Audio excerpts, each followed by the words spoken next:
Olá, pessoal. Muito bom dia. Saúde, transporte e emprego. Não há como encarar esses desafios de forma isolada. Por isso, com muita satisfação, o Jornal Popular e a Rádio CBN Goiânia dão início a este webinar, que analisa estratégias conjuntas para os futuros prefeitos da região metropolitana, que vão ser eleitos agora em novembro. A região metropolitana de Goiânia foi instituída por meio de uma lei complementar estadual de 1999. Atualmente, ela é composta por 20 municípios. Entre eles, alguns apresentam uma forte conurbação aqui com a capital, com Goiânia.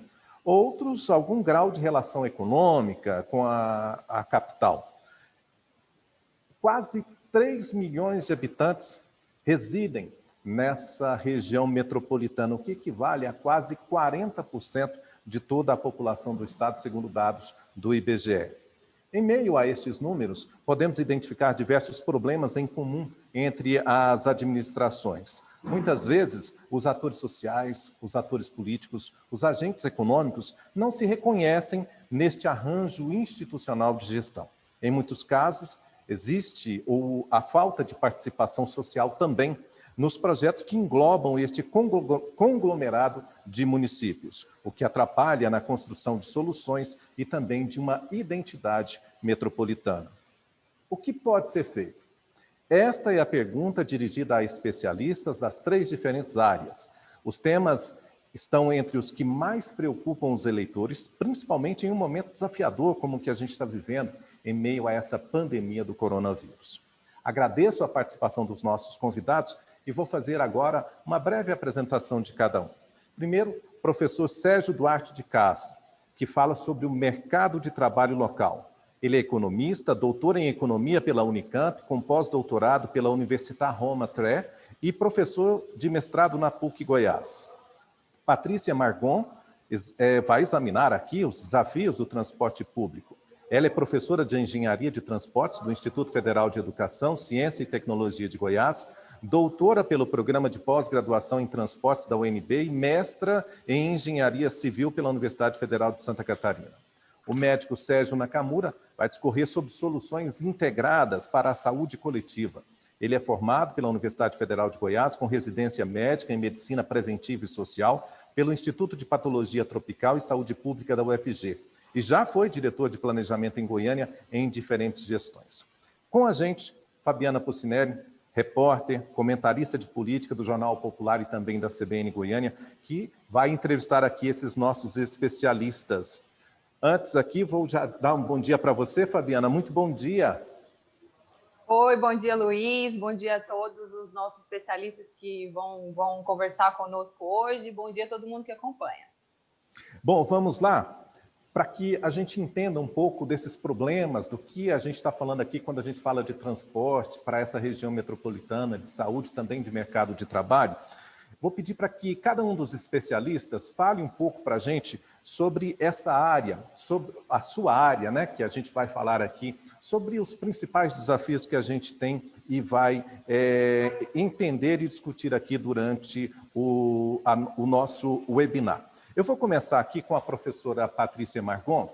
Professora, a senhora vai falar de um tema que é o único, né, que a gente tem alguma coisa de integração da rede metropolitana, que é o transporte coletivo.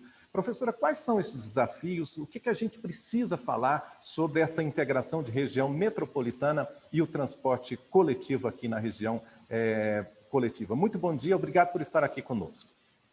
Obrigada, eu que agradeço o convite. E realmente é uma questão complicada, a questão do transporte, né? Principalmente quando a gente fala de uma região metropolitana, como a de Goiânia, né? Então, eu acho que o maior desafio é o planejamento integrado de todos esses municípios, né? E o transporte, ele é uma decorrência, né? Junto com o que vai falar os outros convidados, de onde estão as vagas de trabalho, onde está o emprego, onde é que está a saúde, porque o transporte ele é uma função dos edifícios, né? Nós nos transportamos para ir a algum lugar. Então, o desafio principal é o planejamento, são os planos diretores das cidades, os planos de mobilidade e o plano integrado de desenvolvimento metropolitano. Esses são os desafios. Bom, outra área que também tem muitos desafios, a gente sabe, é a área da saúde, a área da saúde que é tão cobrada e sempre tão lembrada, é a mais lembrada pelo eleitor para as eleições municipais deste ano, de acordo com a pesquisa CEPES do Popular. O professor Sérgio Nakamura está conosco, é especialista na área, vai discorrer sobre o tema durante o nosso webinar. Professor, muito bom dia. Obrigado por aceitar aqui o convite, estar conosco. Quais são esses desafios, professor, da saúde, para que a gente consiga uma integração dessa região metropolitana na busca de soluções concretas para a área da saúde? Bom dia, Geraldo. Bom dia, Fabiana. Bom dia, professora Patrícia, professor Sérgio. Bom dia a quem está nos acompanhando aqui nesse webinar. Sim, como você mesmo lembrou, saúde é recordista de preocupação em quase todas as eleições municipais que eu me lembro dos últimos anos, né? Ele tem entrado sempre nos temas como se não, às vezes em primeiro, às vezes em segundo, como os temas que mais ocupam a população. E não é por acaso. Acho que se a gente já tinha graves problemas da saúde em Goiânia, na região metropolitana, né, com a pandemia agora em 2020, isso foi potencializado em muito, né? Acho que essa é uma situação. A gente tem desafios que são históricos e tem um desafio grande que é o desafio da pandemia, né? E do que advém da pandemia. Eu acho que o enfrentamento da pandemia em Goiás, e aí especificamente na região metropolitana, já demonstra uma situação que foi, assim, apesar de a gente ter ações tanto do Estado quanto dos municípios de Goiânia e Aparecida, principalmente, que são os dois maiores municípios aqui, mas não houve pouca integração de ação, né? Então, esse é um desafio que a gente vai fazer. Obviamente, a gente tem problema na atenção primária, tem problema na área de urgência e tem problema na área de especialidades. Alguns problemas são problemas que cada município vai ter que se enfrentar e resolver em si, e outros, principalmente, são problemas que precisam de articulação entre si, né? Goiânia é o maior centro atrator de saúde da região e de Goiás, da região centro-oeste como um todo, né? Mas você ainda tem centros, você tem município como Aparecida que já tem uma boa rede de atenção e que talvez a gente pudesse trabalhar mais em conjunto para que algumas demandas históricas de cirurgia, de exames, de especialidades pudessem ser, junto com o Estado, pensar soluções mais conjuntas. Acho que, de início, é isso que eu tenho a falar. Obrigado, professor. E também, o professor agora lembrou de pandemia, né? A pandemia está afetando, a gente trouxe uma crise muito grande.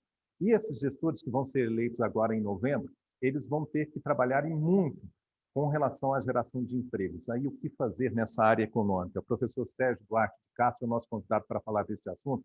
Professor, para a gente começar aqui, quais são os desafios? Conta para a gente o que é preciso, o que virá nesse 2021, porque a gente está vivendo a pandemia, ela não deve passar tão rápido, especialmente os efeitos dessa crise, né, professor? Bom dia.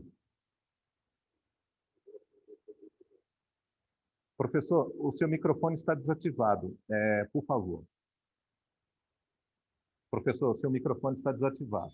Sim, aí. Agora sim. Bom dia. Ok. Bom dia, Luiz Geraldo, bom dia, Fabiana, bom dia, Patrícia e a colega Sérgio Nakamura. De fato, os desafios no campo do emprego ele vai ser enorme para os novos prefeitos, porque não é só a pandemia, é que a pandemia pegou o Brasil numa situação muito difícil. Nós já vínhamos de 5 anos de crise, com um processo de perda de empregos formais e de precarização do emprego, né? O Brasil perdeu só entre 2014 e 2019 3,2 milhões de empregos formais, né? Parte disso foi substituída por emprego informal, precarizado. Então, quando nós começamos a pandemia, nós já estávamos numa situação muito grave, tanto o Brasil como também aqui em Goiânia, apesar da situação de Goiânia, da região metropolitana, ser um pouco melhor, como falaremos mais adiante. mas a questão é que, além de nos pegar nesse momento, nós tivemos uma perda de empregos durante a crise bastante importante, né? Tanto no Brasil como em Goiás. O desemprego no Brasil saltou para 14% da população. E então é preciso que, nesse início de 2021, nós tenhamos um plano de saída para a crise. Né? Nós não podemos esperar que uma recuperação normal. Nós vamos ter que ter uma ação organizada, e como, infelizmente, o governo federal não tem apontado, não apresenta nenhum plano nesse sentido, cabe aos governos estaduais e aos novos prefeitos terem uma ação muito efetiva para a geração de empregos, com um programa articulado, envolvendo, no caso aqui da região metropolitana, o conjunto dos municípios, trabalhando em conjunto, trabalhando em parceria com o setor privado, chamando a população, mas nós vamos ter, de fato, que ter um plano muito bem articulado e ofensivo, porque as condições serão difíceis, mesmo após a pandemia, será uma recuperação lenta, uma recuperação difícil, que abre novas oportunidades, e que essas oportunidades precisam ser aproveitadas para que se dê esse salto. Mas isso vai exigir, de fato, planejamento e uma ação muito ofensiva e articulada, unidade, para enfrentar esse quadro de desemprego. Muito obrigado ao professor Sérgio, professor economista Sérgio Duarte de Castro. Vamos lá então, Fabiana. Fabiana, quando a gente tem assim assuntos importantes, né, que a gente vai tocar, né, vai fazer uma entrevista, a gente fica procurando, né, as informações com relação àquele assunto. Fabiana, hoje a gente tem 3 importantíssimos aqui para a gente tratar com esses especialistas. A gente começa por onde, Fabiana? Aonde vem a primeira pergunta que você vai trazer aqui para quem está acompanhando o nosso webinar? Luiz, eu vou seguir a mesma sequência aí que você fez nas primeiras considerações dos nossos especialistas. Vou começar pelo transporte. Queria perguntar para a Patrícia se existe algum exemplo hoje de região metropolitana que esteja dando certo nessa área de transporte e mobilidade. Alguma experiência que sirva de inspiração para a gente, pode servir de um guia aí, alguma coisa que está sendo feita, porque a gente sempre vê que isso é uma dificuldade em geral no país inteiro. Então, tem alguém que está um pouco mais avançado, que está indo para um caminho que é o mais adequado e que sirva de inspiração para os próximos gestores, né, da região metropolitana?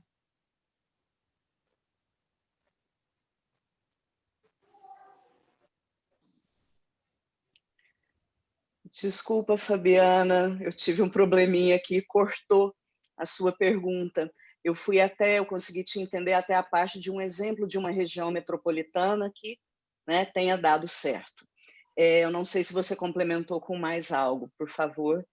Não, mas é isso mesmo. Mas se tem alguma experiência já de atuação conjunta de gestores, de gestões da região metropolitana que esteja dando certo, que pode servir de inspiração para a gente seguir nesse caminho, na parte de transporte e mobilidade. Bom, Fabiana, um exemplo, né, que é figura carimbada do transporte aqui no Brasil, de região metropolitana, de de sucessões de gestões bem-sucedidas, é o exemplo de Curitiba, né? O transporte, como eu disse no início, ele é uma decorrência dos edifícios. As pessoas se deslocam para trabalhar, para estudar, para se cuidar e para o lazer. Não tem como eu ter um transporte que funciona bem se eu não tenho um ordenamento territorial planejado. Então, o exemplo seria Curitiba, que eu digo que o crescimento da cidade, a urbanização da cidade, vem de mão dada com o transporte desde 1960.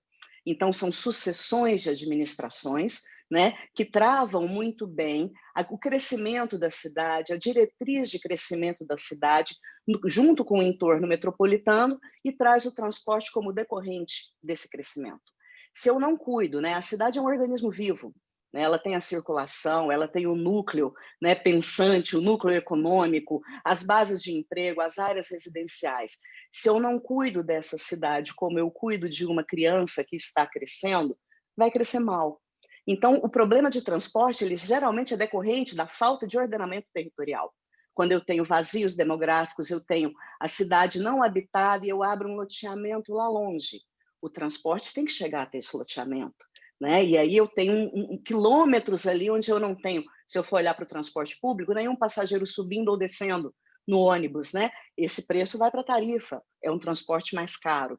Então, o exemplo de Curitiba continua sendo ainda, claro que hoje é uma região metropolitana maior que a nossa, Conurba ali perto de 3,5 milhões de pessoas, tem problemas também, não é tudo que funciona muito bem, mas no Brasil ainda hoje é o que melhor funciona, porque desde a década de 60 anda de mãos dadas o planejamento da cidade e o planejamento de transporte, com um foco para um transporte público, né, que possa servir a essa região metropolitana.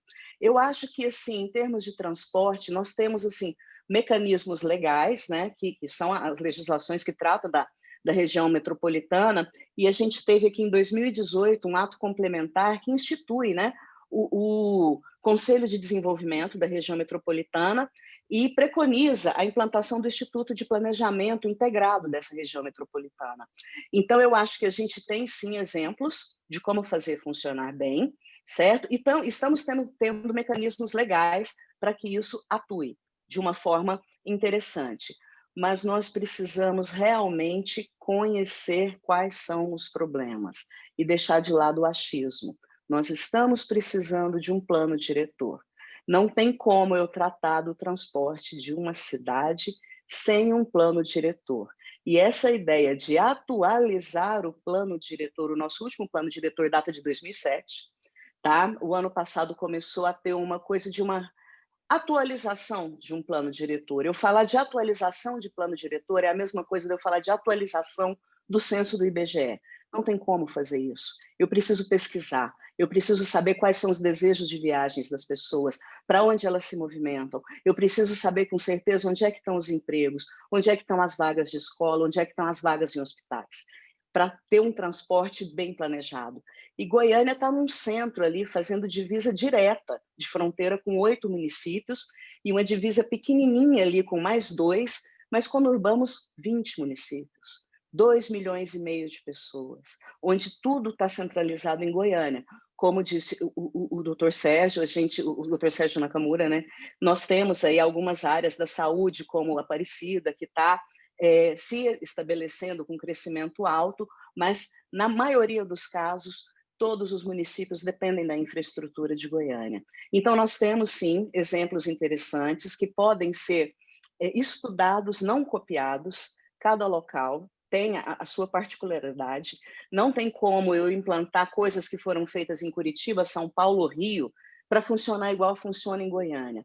Nós precisamos saber de Goiânia, como Goiânia está funcionando, como é que estão as trocas com os municípios, né, que estão no entorno de Goiânia. Nós sabemos que toda a região metropolitana funciona aí com movimentos pendulares. O que é isso? O meu endereço é Senador Canedo, mas eu trabalho, eu estudo e eu me trato em Goiânia. Então, o Senador Canedo é o endereço de moradia. Todo o deslocamento, toda a produtividade desse indivíduo está centralizado em Goiânia. Então, nós precisamos saber como é que isso acontece, até para poder pensar em uma descentralização, quando possível, e melhorar, sim, a oferta de transportes. Eu vou continuar só porque a senhora abordou a questão do plano diretor. E antes, Luiz, eu só queria avisar todo mundo que está acompanhando e está participando que, se tiver interesse em enviar alguma pergunta, pode mandar aqui no chat que eu estou acompanhando. Mas, professora Patrícia, continuando, a senhora citou o plano diretor e a atualização que está proposta. Chegou a ser enviado o projeto lá para a Câmara desde o ano passado, se discutiu, avançou, mas agora ele foi retirado, ficou, de fato, para a próxima gestão que vai cuidar e discutir isso com a Câmara de Goiânia. Então, o que estava previsto no plano, nessa proposta de atualização, na sua opinião, não serve? Assim, não seria uma solução adequada? Bom, Fabiana, primeiro eu quero deixar uma coisa bem clara, tá? Aqui em Goiânia, na Secretaria de Planejamento, nós temos excelentes profissionais, excelentes urbanistas, que fizeram... eu vou usar um comentário, eles tiraram leite de pedra com o que eles poderiam fazer. Porque quando eu estou falando de um plano diretor, eu estou falando de soluções. Para eu dar alguma solução, eu tenho que conhecer muito bem o problema.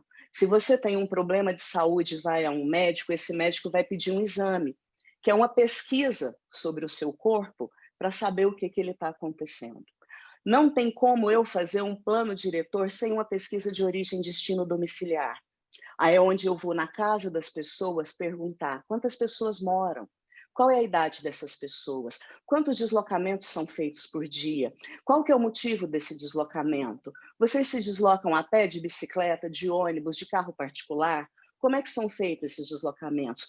Para que lugar vocês vão para fazer esse deslocamento? É uma pesquisa cara, ele é um censo, né? Ela é uma pesquisa que envolve muitos recursos, é difícil de se fazer, mas ela é essencial. Porque sem ela, e é o que está no plano diretor de hoje, algumas soluções que são boas, mas eu estou trabalhando com o si.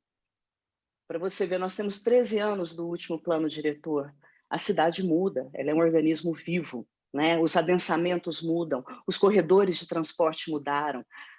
O conurbado, né?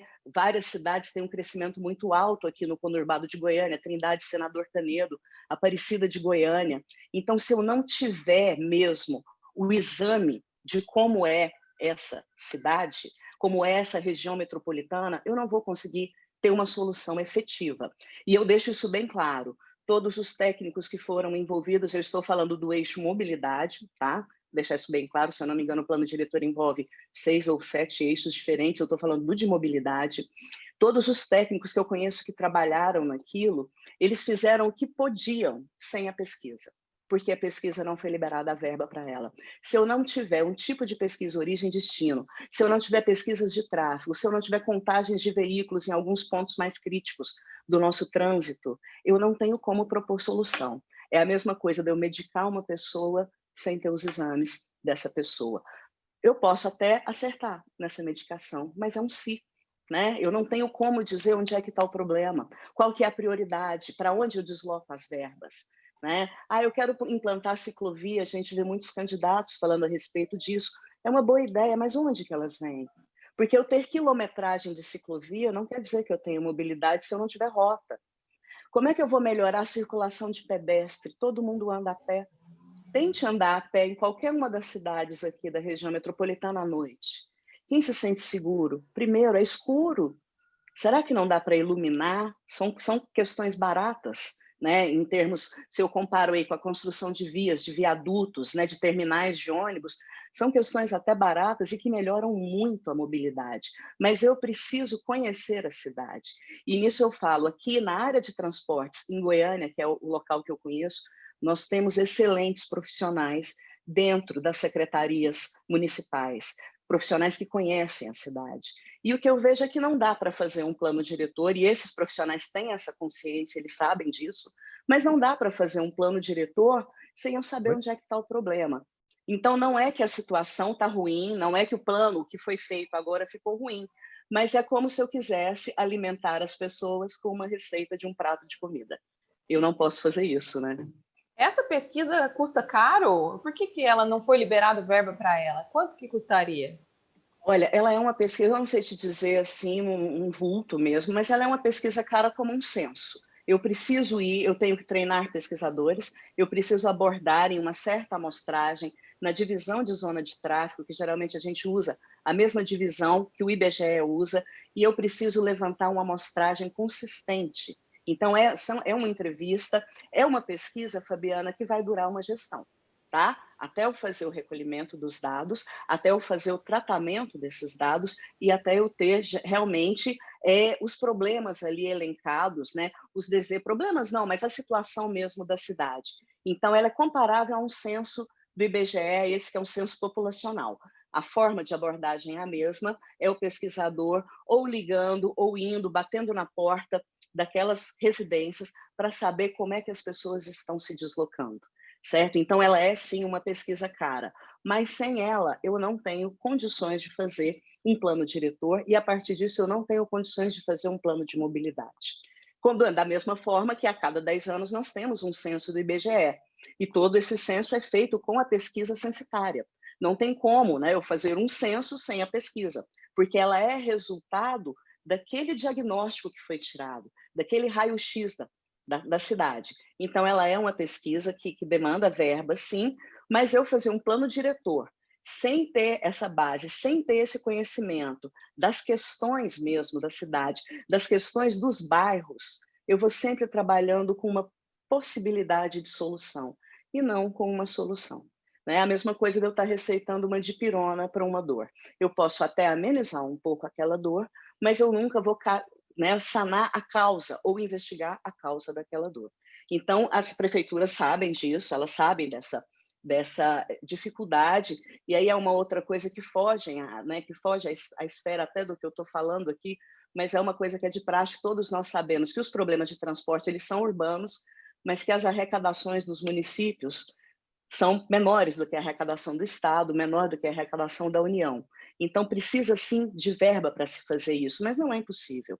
É uma pesquisa cara, mas não é impossível. Agora, fazer um plano diretor desconsiderando essa pesquisa não vale a pena. Então, o que eu vi nesse novo plano diretor que analisamos, na parte principalmente relativa a transporte e mobilidade, é que as mesmas soluções preconizadas, as mesmas questões que vinham lá no plano de 2007, a maioria dessas questões continuam, que é colocar uma prioridade para o transporte público, é fazer um pensamento melhor em outros modos de mobilidade, que é para o pedestre, que é para a ciclovia, mas em nenhuma hora ele me deixa claro como isso será feito. Porque eu preciso de uma base mesmo, porque é lógico que eu tenho problemas em toda a cidade. Onde é que está a prioridade? Qual problema é prioritário? Qual local da cidade está sendo mais isolado? Qual local é mais deficitário em termos de acesso, às facilidades da cidade, que é isso, ao emprego, ao estudo, ao lazer, à saúde. Então, eu preciso, assim, a nossa cidade vai precisar fazer essa pesquisa se a gente quiser mesmo ter um plano diretor efetivo, até inclusive para o crescimento da economia. Nós precisamos saber quais são as diretrizes de crescimento, qual que é a vocação de cada local, cada região da nossa região metropolitana. Eu vou ter aqui uma área industrial, essa área é predominantemente comercial. Como é que isso está funcionando? Uma das grandes formas de melhorar o transporte é diminuir as distâncias. Quando eu diminuo as distâncias, eu estou falando de planejamento urbano, de organização territorial, ordenamento territorial. Se eu tiver todos os empregos centralizados numa área, eu vou ter deslocamentos com muito mais tempo. O transporte é sempre uma questão de tempo e espaço. Eu quero juntar o tempo e um espaço. Então, quanto maiores as distâncias que eu percorro, maior vai ser o tempo gasto. E tem uma frase que se pode falar para qualquer tipo de transporte urbano, rural. Transporte eficiente é tempo de viagem curto. Por que o transporte aéreo cresceu tanto nesses últimos tempos? Eu ligo regiões muito distantes num curto espaço de tempo.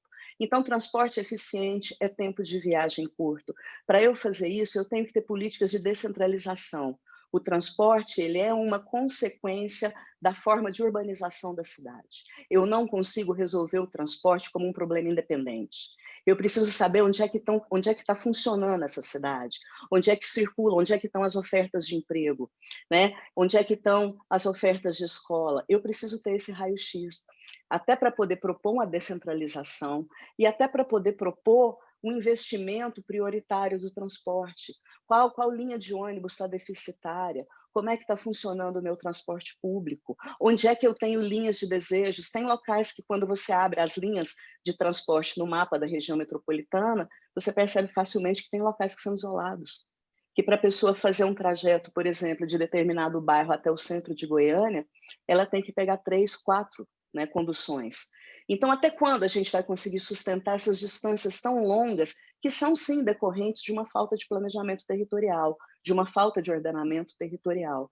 E isso vai influenciando na qualidade de vida das pessoas, porque eu acho que nós todos aqui, se a gente for computar o tempo que a gente se desloca para fazer tudo, é muito fácil você colocar no seu dia que você ficou 1, 2 horas no trânsito. Isso não é qualidade de vida.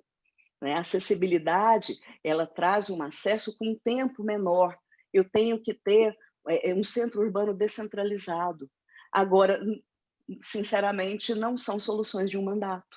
Não existem mudanças mesmo, mudanças que são feitas rapidamente. elas são conquistadas, né? O transporte sempre vai ser fruto de um ordenamento territorial. Para eu fazer um ordenamento territorial, eu tenho que conhecer o que está acontecendo hoje e quais são os desejos de deslocamento. Eu não posso simplesmente olhar um cruzamento, que é um ponto crítico, que reúne um volume muito grande de veículos, e colocar um viaduto nele achando que eu resolvi mobilidade, porque eu não estou resolvendo. Eu posso estar transportando esse ponto crítico para um lugar mais próximo. Então, o transporte ele tem que ser pensado numa integridade. Ele é decorrente do planejamento de um território, ele é decorrente de um planejamento urbano. Então, ele é função disso. Se eu não tenho critérios rígidos de um planejamento urbano, eu vou ter sempre problemas de transporte. Eu vou ter sempre uma tarifa cara de transporte público. Eu vou ter sempre deslocamentos longos. Certo, obrigada, Patrícia. Daqui a pouco a gente volta a falar de transporte, porque, inclusive, recebemos aqui várias perguntas. Agora eu vou falar um pouquinho de saúde com o Dr. Sérgio Nakamura.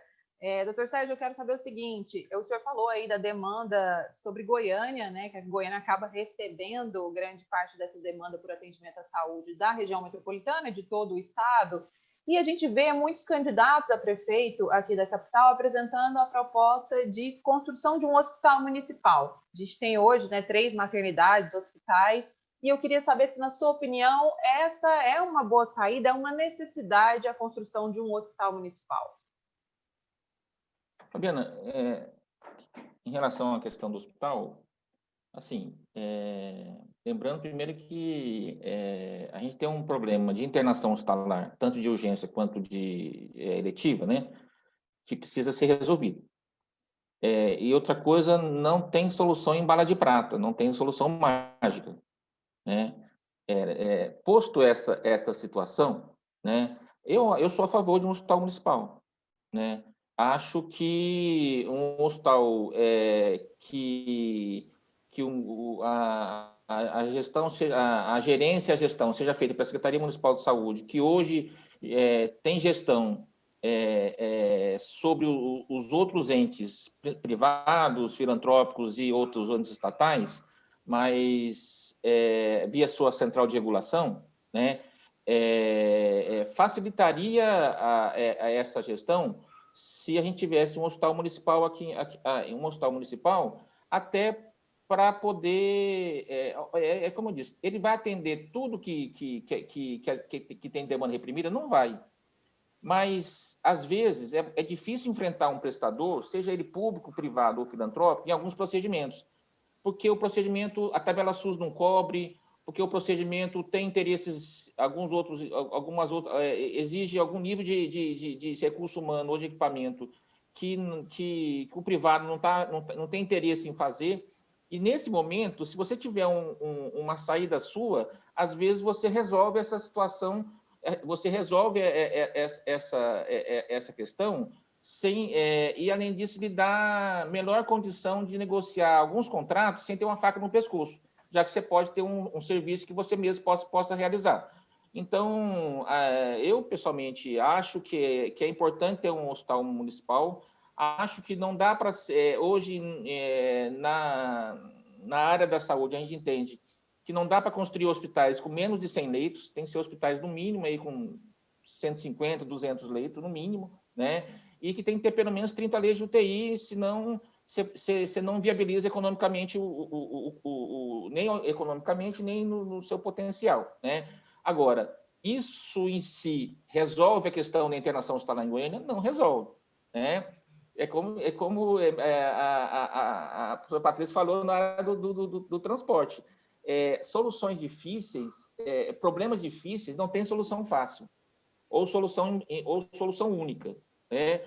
Mas acho que é uma boa medida. A gente já tem 3 maternidades, 2 maternidades, e a maternidade Célia Câmara, que é uma maternidade que está atendendo Covid nesse momento, mas deve virar uma maternidade. Só isso, para dar um exemplo, a gente, antes da Secretaria de Saúde de Goiânia montar a Dona Iris, praticamente 40% dos partos de Goiânia, até antes disso um pouco, era feito na rede privada, né? E a gente já tem em Goiânia um alto percentual de cesariana. A até porque 50% dos partos feitos em Goiânia não são feitos na rede SUS, são feitos fora da rede SUS, né? E esse parto, praticamente, em quase 100%, já é cesariano. Mas mesmo o parto da rede SUS, na rede privada, era muito parto cesariano, porque era o jeito que o privado trabalhava, até para conter custo, forçava a cesariana, né? Com a entrada da dona Iris, a gente conseguiu regular esse processo. Hoje, praticamente, a gente está não tem mais nenhuma maternidade privada atendendo parto em Goiânia, são todas maternidades públicas, públicas hoje, ou as maternidades municipais, ou o materno infantil, ou as maternidades estaduais, ou a maternidade federal, que é a maternidade do HC, e o índice cesariana reduz, né? Reduz porque você consegue implantar intuir melhor na política. Então, o fato de... Isso só foi possível porque a gente construiu maternidade, né? Então, eu acho que é importante ter um hospital municipal. Agora, que isso em si vai resolver todas as questões, não vai, né? Só complementando um pouco essa discussão da ação integrada, uma questão, até que ouvindo a Patrícia falar, me lembrou assim, hoje a terceira causa de óbito em Goiânia é causa externa, né? E se você pegar aí a faixa etária abaixo de 50 anos, e principalmente na faixa etária aí de 5 a 35 anos, a principal causa de morte em Goiânia é causa externa, né? Se você pega aí, e quais são as duas principais causas externas que matam em Goiânia, né? O assassinato, principalmente por arma de fogo, né? E aí é uma realidade que ele principalmente pega o jovem negro pobre da favela, da periferia, né? E você tem o acidente de trânsito, que é uma outra grande causa, não só de mortalidade, mas o acidente de trânsito ele tem uma outra situação que é uma grande causa de morbidade. A principal causa de internação hospitalar SUS em Goiânia hoje é causa externa. E aí é acidente de trânsito. Obviamente, a gente atende não só Goiânia, como atende o estado inteiro, né? E a gente tem 2 grandes hospitais de urgência em Goiânia, né? O Hugo e o GOL, e isso acaba reverberando um pouco na internação hospitalar. Mas se você pega a principal causa de internação hospitalar em Goiânia hoje, é causa externa, né? É acidente. Aí, se você pega a internação hospitalar, é muito acidente de trânsito, principalmente envolvendo moto, né?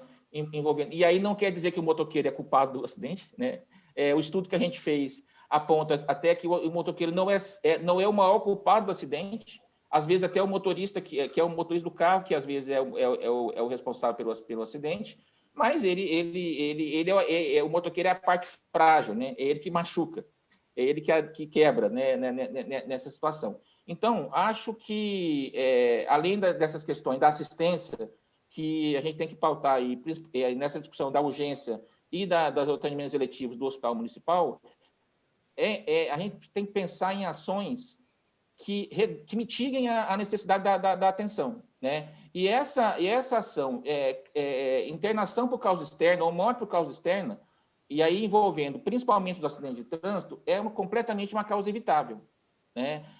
A implantação da Zona 40 em Goiânia, aqui em torno da região central, praticamente acabou com a mortalidade na região por acidente de trânsito, né? Praticamente zerou. Acho que teve um ano que, depois de 3 ou 4 anos depois da implantação, teve um óbito na região.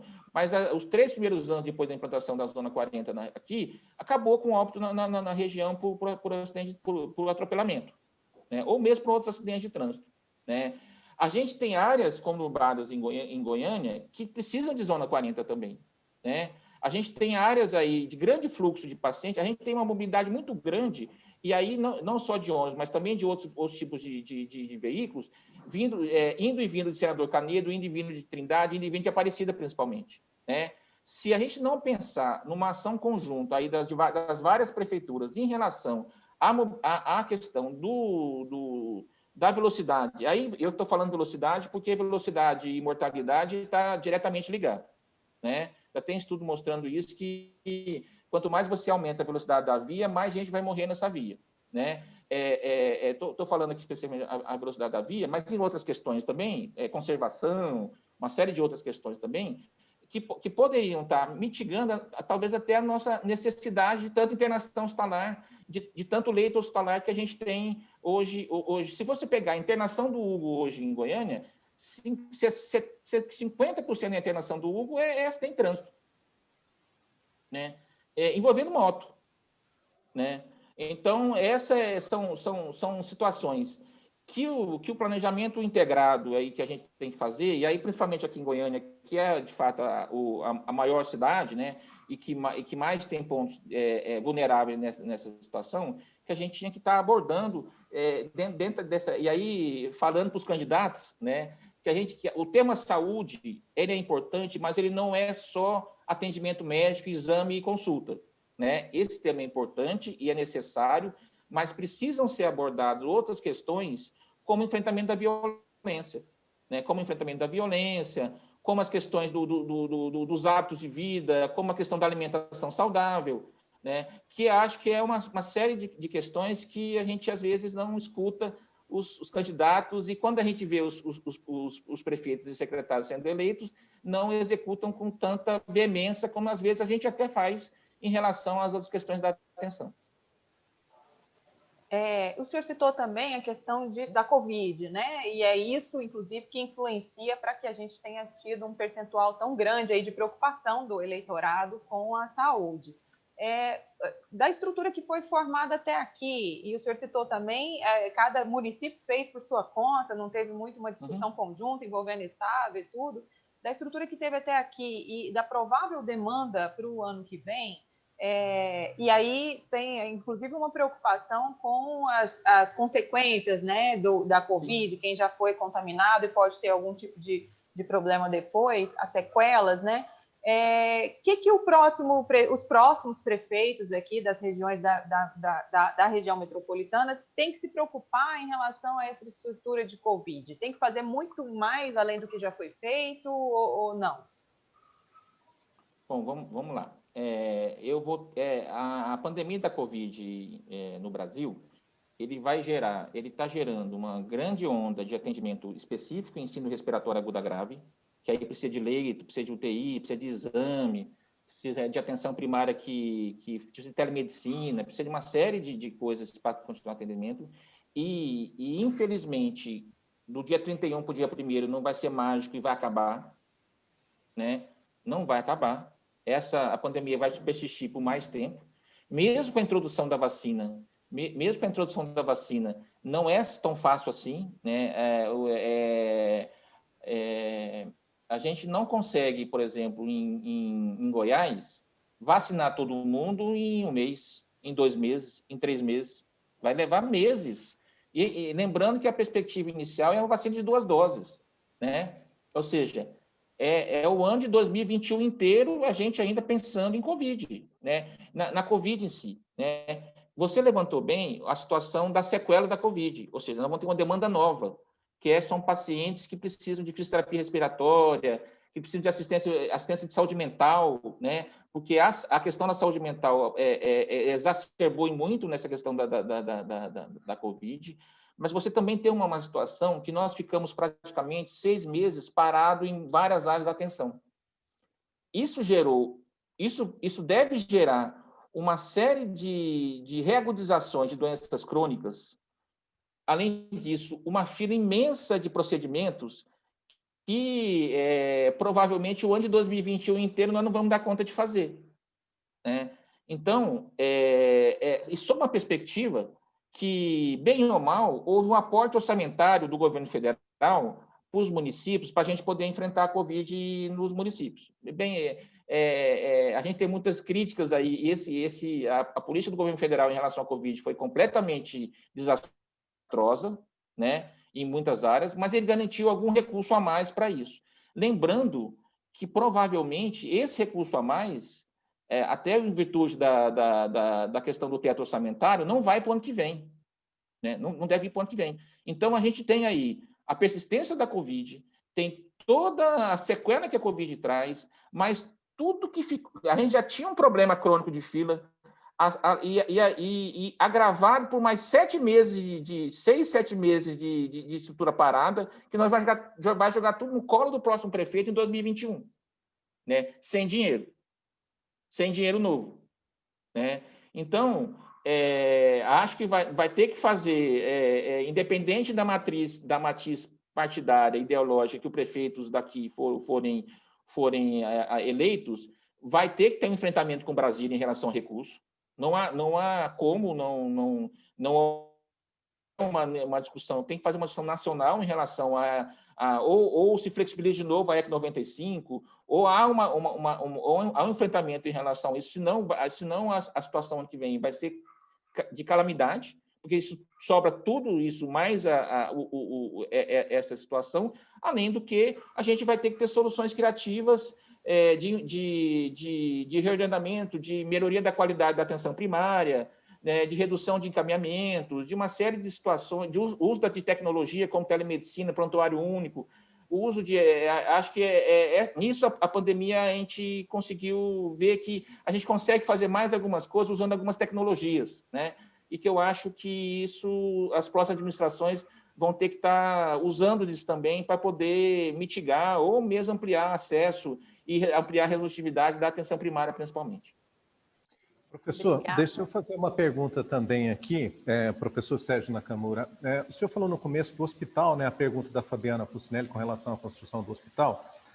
Há sempre uma preocupação quando tudo converge aqui para a capital, como se a região metropolitana fosse única e exclusiva aqui. A gente tem 4 grandes municípios, Goiânia, Aparecida, Trindade e Senador Canedo, né, para onde os demais 16 acabam convergindo quando o assunto, por exemplo, é saúde. Nesses municípios, o que fazer pensando nessa integração de região metropolitana e até mesmo essa conversa entre os gestores aí com relação a essa conurbação aí de atendimento de saúde? É possível, professor?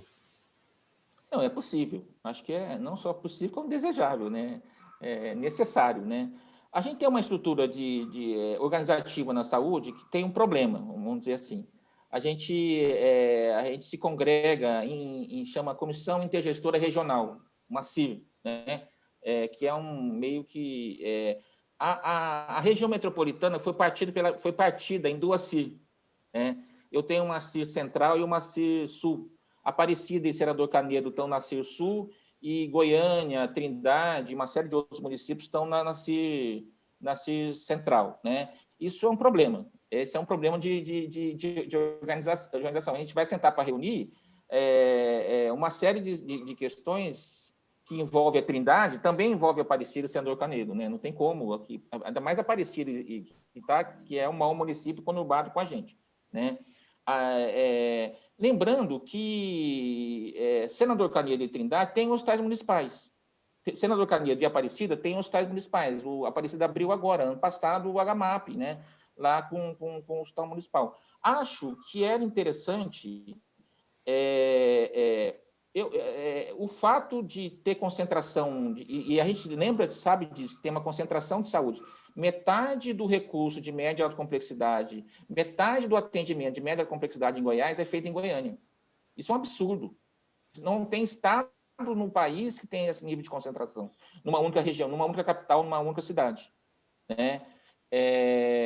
Quando fala em alta complexidade, ou seja, tratamento de câncer, cirurgia cardíaca, 90% do atendimento de alta complexidade no estado é feito em Goiânia, né? Não tem, volto a dizer, não tem estado nenhum, poucos estados no país têm esse tipo de concentração numa única cidade. Então, não há dúvida que precisa fazer um plano e ir pensando na descentralização dessas, né, de uma série de situações em relação a isso. Mas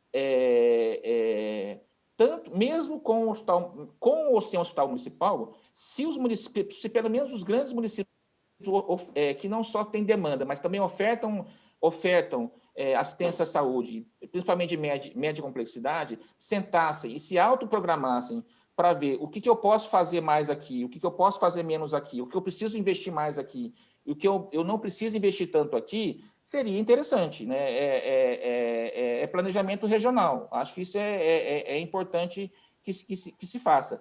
Eu acho que uma instância falta não só na saúde, mas no planejamento geral, falta uma instância de planejamento e de sentar na região metropolitana, né? Você tem isso setorialmente. Eu sei que no transporte tem um conselho do transporte metropolitano, mas tem questões que envolvem saúde, educação, mobilidade, uma série de questões, desenvolvimento, né?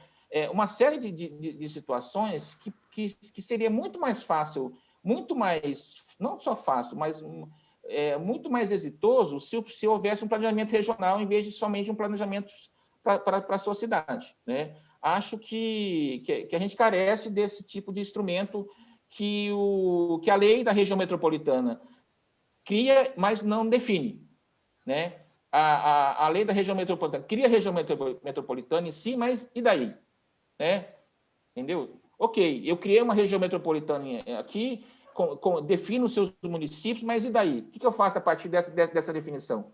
Né? Então, essa é um pouco, acho que falta talvez um aparato legal para a gente ajudar a fazer esse planejamento. Obrigada, doutor Sérgio. Agora vamos falar da parte de geração de emprego, com o professor Sérgio de Castro. O senhor citou aí a necessidade de construir um plano de saída, né? Como que a gente vai lidar agora com essas consequências da crise provocada pela pandemia do coronavírus. A gente tem visto os candidatos aqui, a Prefeitura de Goiânia, falarem muito em criação de polos de desenvolvimento, de incentivos fiscais, de industrialização de Goiânia.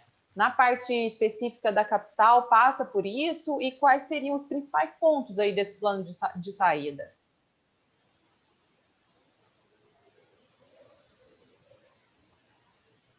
Sérgio, eu tenho que abrir o áudio. Microfone. Desculpa. Bom, Fabiana, esse plano de saúde, de saída, ele tem que passar por uma visão nova de desenvolvimento que a própria pandemia, esse momento crítico que a gente viveu, já começou a apontar alguns elementos importantes dele, né? Então, você veja que a necessidade do uso das tecnologias da informação, né? O crescimento exponencial do uso das tecnologias de informação, esse próprio encontro que nós estamos fazendo agora é a prova disso, né? Como é que isso deu um grande salto de qualidade ao longo desse período, o uso da criatividade, né? De soluções novas. Você veja que nem todas as empresas se deram mal, né? Está se falando de uma saída no formato de K para a crise. O que significa isso? Você tem as duas perninhas embaixo do K, significa que o grupo de empresas que estão seguindo a nova tendência, que conseguiram, durante a própria pandemia, se ajustar e se adequar aos novos tempos, elas não só não perderam tanto, como cresceram, e são certamente aquelas que vão crescer mais, né? Então, nós precisamos ter um plano que esteja em torno de uma ideia de cidades modernas, inteligentes, né, que se chamam aí cidades humanas, inteligentes, criativas e sustentáveis, e com uma lógica de desenvolvimento local que explore a circularidade das ações, que a gente tente ao máximo a trazer para a região a produção de tudo aquilo que a gente precisa para atender às necessidades, e que uma atividade ela estimule o crescimento da outra. Então, a ideia é de uma economia circular que trabalhe principalmente para enfrentar as atuais necessidades, atuais desafios, transformando esses desafios em oportunidade de negócio, geração de emprego, a partir do potencial que nós já temos, né? Então, de primeiro, o potencial que nós já temos. Goiânia e a região metropolitana, ela já congrega 3 grandes polos ou 3 grandes arranjos produtivos locais que são referência nacional e têm um enorme poder multiplicador. O primeiro deles é a própria saúde. Goiânia é um centro polarizador de negócios de saúde. Para você ter uma ideia, saúde é o principal empregador abaixo do setor público na região metropolitana. 12% dos empregos estão no setor de saúde. Educação, 10%, é outro grande polo que nós somos líderes aqui regionalmente. A tecnologia da informação, TI, nós temos também um polo bastante importante. Então, você pode mobilizar esses polos e enfrentar as necessidades de saúde, de educação, de moradia, promovendo o desenvolvimento associado à busca dessas soluções. Né? Você pega, por exemplo, o caso aqui que eu disse da saúde. Eu estou participando de um grupo nacional que está discutindo a saída do chamado da indústria e de serviços, complexo industrial e de serviços da saúde, que deve liderar o crescimento do Brasil nos próximos anos. A Covid mostrou a necessidade de nós trazermos para o Brasil a produção de uma série de bens essenciais que se revelaram um problema gravíssimo para o Brasil ser dependente deles agora. Nós ficamos com dependência de máscara para nos proteger, que é um negócio absolutamente simples, que você poderia produzir aqui, ventiladores, etc., etc. Então, você tem uma tendência do crescimento da indústria, negócios e serviços de saúde que nós temos que aproveitar aqui, né?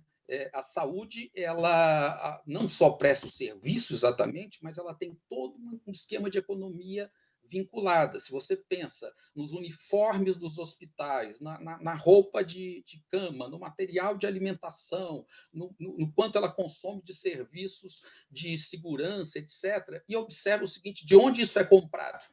Às vezes a compra é feita centralizada, grande parte da compra desses insumos hoje ocorre fora daqui. Então, se você faz uma ação articulada, né, entre eu esqueci de me referir a um polo extremamente importante, que é o de confecções, que é também um polo que nós somos líderes aqui. Então, você tem que pensar em saúde articulado com o polo de confecções, tem que ter um esquema para que todo o esquema de uniforme, todo o esquema de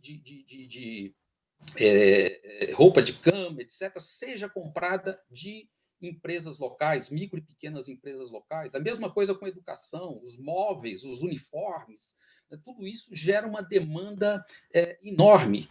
O caso da tecnologia da informação. Nós estamos diante da necessidade de avançar em software em toda a área, para atender a necessidade das novas empresas que estão passando a usar o e-comércio. A própria saúde vai passar, o serviço de e-saúde, né, saúde à distância, telemedicina, está explodindo e vai explodir. Portanto, você tem uma enorme demanda por softwares e nós temos uma base instalada aqui, um polo que, inclusive, é um polo que articula Goiânia-Brasília, que é um mercado que Goiás explora pouco, o mercado de Brasília.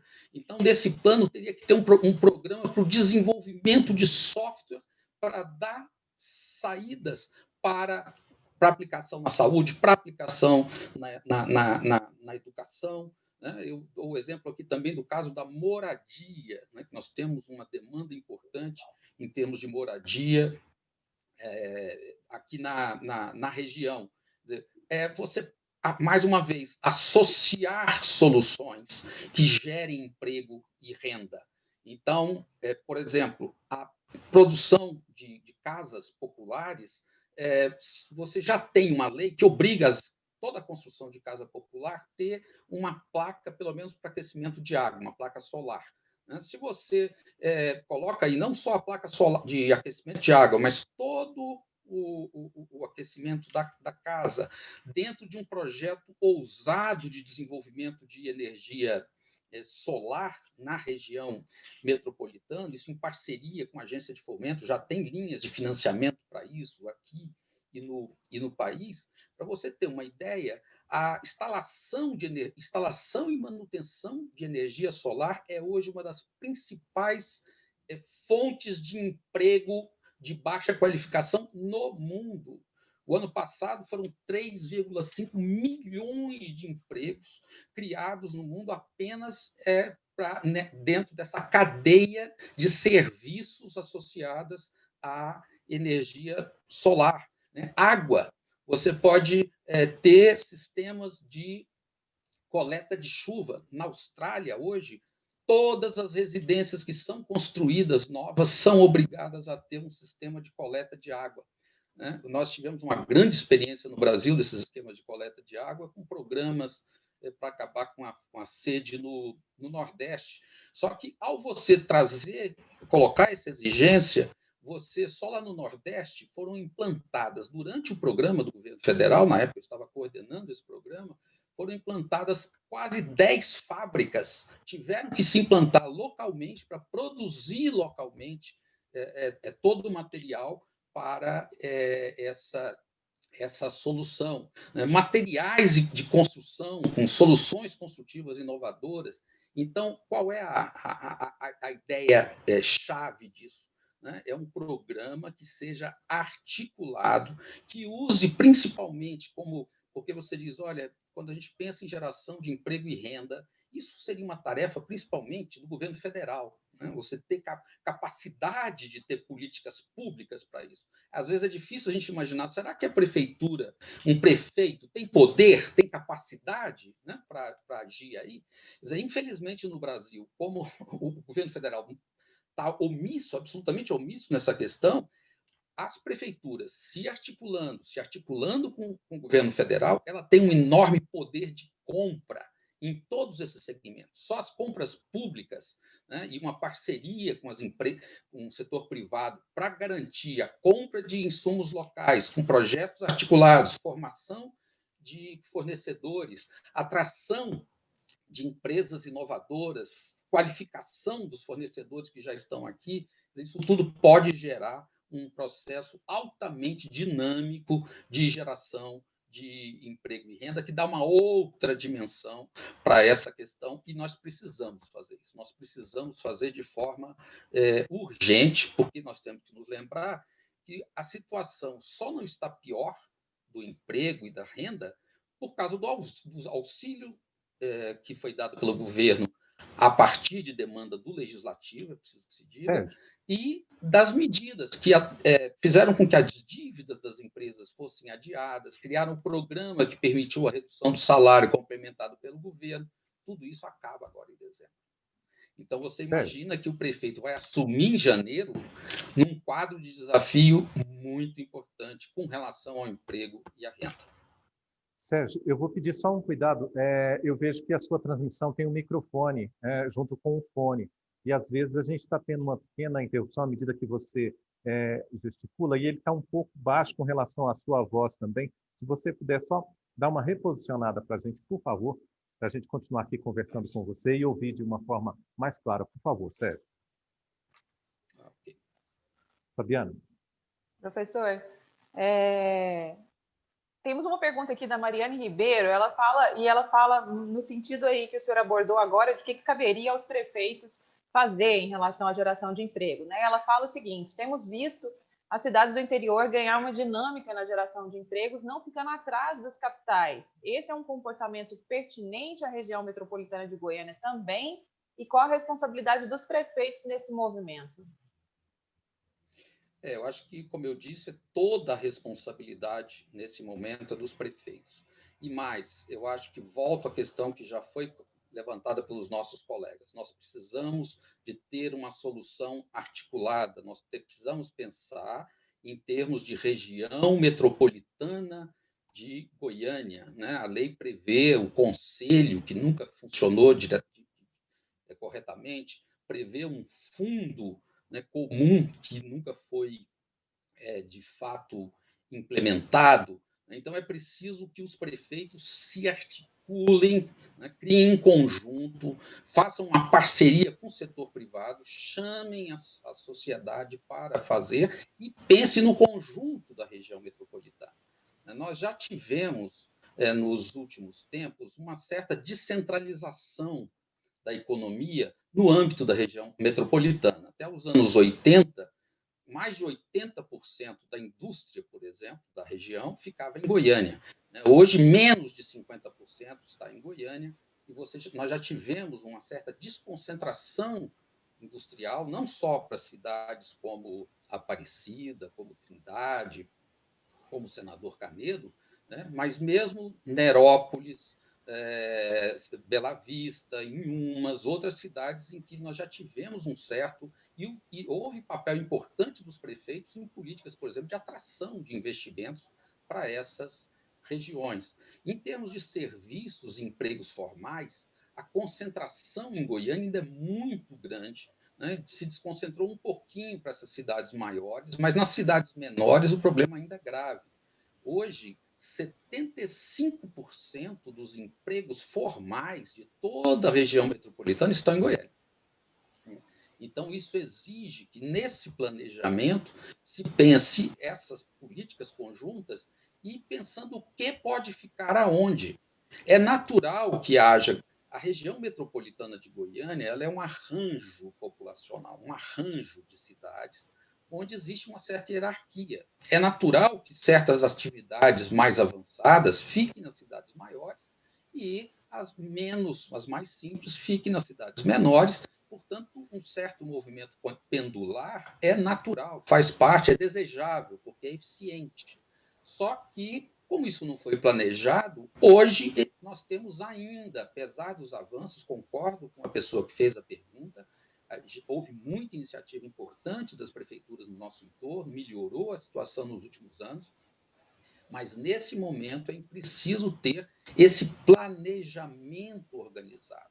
Então, eu acho que tem que haver uma articulação entre todos os prefeitos, criar uma comissão, de fato, com todos os prefeitos da região metropolitana, chamar o Estado como parceiro, pressionar o governo federal, mas não só os prefeitos, mas também as associações empresariais, as associações de trabalhadores, a sociedade civil, para participar de um esforço planejado. É só um esforço planejado que leve em conta, então, a situação real e as possibilidades de cada um dos municípios, né? Dentro dessa lógica geral que eu me referi aqui, todos esses arranjos que eu me referi, eles estão espalhados, eles formam uma rede na região metropolitana, portanto, eles podem ser mobilizados para fazer esse desenvolvimento mais equilibrado, mais integrado.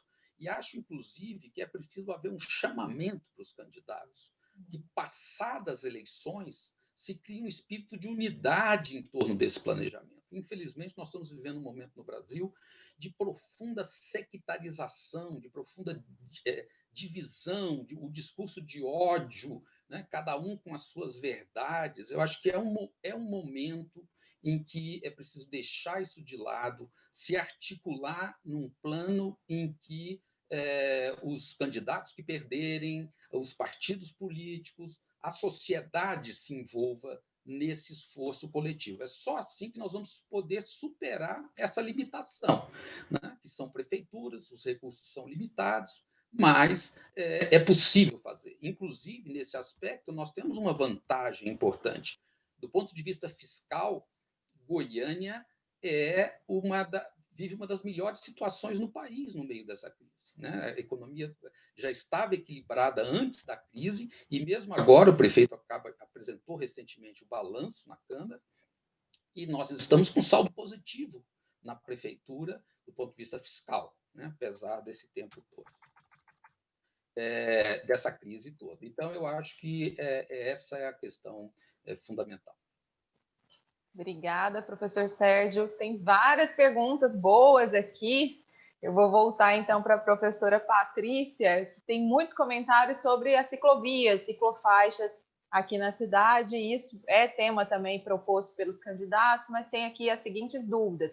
O Anivaldo fala assim, temos a ciclofaixa, principalmente na região do setor Bueno, mas não vemos ciclistas transitando por ela. Não seria algo desnecessário, considerando que o goianiense não tem esse hábito? É algo que eu sempre escuto. Mas, enfim. Aí tem outro comentário do Antenor Pinheiro sobre as ciclovias. O desenho cicloviário de Goiânia não responde à demanda de transporte integrado, pois apenas contempla o conceito da bicicleta como equipamento de esporte e lazer. É necessário estruturar um sistema cicloviário de sorte a que seja uma opção de integração com os eixos de transporte coletivo metropolitano. E o Kelvis Vinícius fala, A ciclovia é desconectada de outras ciclofaixas e ciclovias e muito desrespeitada por motoristas que transitam e estacionam nelas. A oferta correta e o incentivo à mobilidade ciclo-inclusiva só gera respostas positivas da sociedade, de uso e aprovação. Então, queria, professora, que a senhora comentasse essa questão das ciclovias. É uma questão realmente polêmica, Fabiana, porque tem muito isso, né? Nossa, mas tem ciclovia no setor oeste, no setor Bueno, e a gente não vê ninguém, né, andando de bicicleta. A ciclovia, as ciclofaixas, né, as vias cicláveis mesmo, ela vai ter sempre uma demanda mais crescente para distâncias menores, até pelo próprio exercício físico que a pessoa tem que fazer, né, para se movimentar numa bicicleta. E o que nós vemos aqui em Goiânia, eu não faço uma crítica negativa, é positivo sim, inserir a bicicleta no sistema viário, e eu acho que as ciclovias e ciclofaixas aqui na região mais central da cidade, ela teve essa característica de colocar, olha, o ciclista existe, vamos respeitar, mas a gente esquece de olhar para as regiões periféricas, onde o aluno vai para a escola de bicicleta, onde as pessoas trabalham ali proximamente de bicicleta, e eu não tenho nenhum sistema cicloviário, certo? E o que o Antenor falou é totalmente verdade, até porque é uma pessoa que nós partilhamos alguns pensamentos bem parecidos mesmo, a respeito de mobilidade, porque é um estudioso de mobilidade também. Eu preciso integrar, né, as distâncias a serem vencidas. Qual que é a integração que eu tenho de uma bicicleta com o transporte público? Né? O grande problema que a gente tem no transporte público são as linhas alimentadoras, né? Porque a demanda é um pouco mais baixa mesmo. São linhas que passam num espaço de tempo maior, meia hora, 40 minutos. É aí que a bicicleta entra de uma forma de resolver mobilidade. Como é que eu integro a bicicleta com o transporte público? Como é que eu integro a bicicleta, às vezes até com o privado também, né? De alguma forma, assim. Então, isso é que eu posso ver. Agora, olhar as ciclovias, ciclofaixas do setor Bueno, setor universitário, da região central ali, ela vai resolver um problema muito pequeno. É lógico que ela é vista pela população, porque são os corredores de maior demanda, né, de carro de transporte público. Então, é uma forma de falar, olha, mas nós fizemos ciclovia. Ela vai ser efetiva? Ela não vai. Eu moro numa região mais periférica da cidade, e aqui é comum ver muito pessoas que se deslocam para trabalho, para fazer uma compra, para o estudo de bicicleta, além de ver os atletas também que fazem o treinamento. Não existe uma ciclofaixa, não existe uma ciclovia, não existe uma preferencial. Os acidentes, como o Dr. Sérgio Nakamura falou, o trânsito, ele responde por muitos acidentes. E principalmente porque nós temos uma visão, isso é mais do que dito, o Brasil ele foi criado numa política carrocentrista. Ou seja, eu resolvo o meu problema de transporte com transporte particular. É muito comum ouvir, né, ouvir papos assim das pessoas, ah, não, mas eu não posso morar em tal lugar porque é longe. Ah, que isso, você tem uma moto.